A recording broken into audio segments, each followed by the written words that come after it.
Previously, in Mahabharata, sage Brihadashva's voice continued. He reminded the Pandavas how even in love trials arise. As Damayanti's Swayamvara drew near, all of nature held its breath, and unseen eyes turned toward her from above. King Nala set out for Damayanti's Swayamvara with resolve in his heart, but deep in the forest his path was blocked. Descending from the skies came four radiant beings, Indra, Agni, Yamadharmaraja, and Varuna. They stood before him and spoke as one. "We have come to ask something only you can do." With calm authority, Indra stepped forward. "We wish for Damayanti to choose one of us," he said, "but we cannot approach her ourselves. You, King Nal, must carry our message." The request carried no threat, but it left no room to refuse. Nala's heart trembled. He had not come this far to give her away. But how can I say no to the gods, he thought. The conflict burned within him. Still, he nodded. "I will deliver your words." Guided by divine will, Nal entered her chamber unseen by all.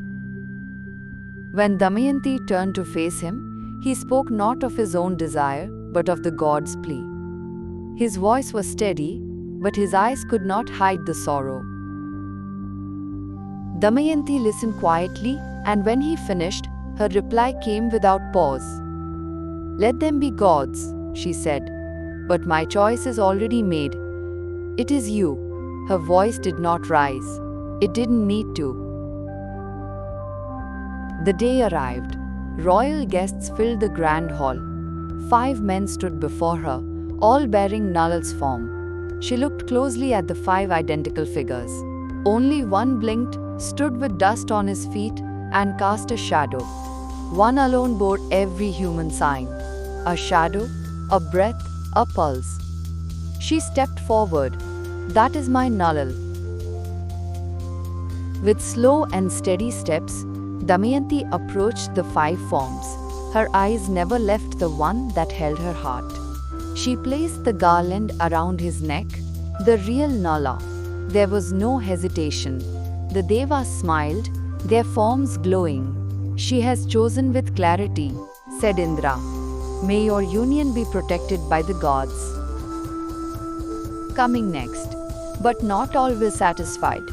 Outside the Swayamvara hall, hidden by shadow, stood Kali and Dwapara. They had come late, too late to change her choice. "The moment has passed," Kali growled, "but moments return, and so do chances.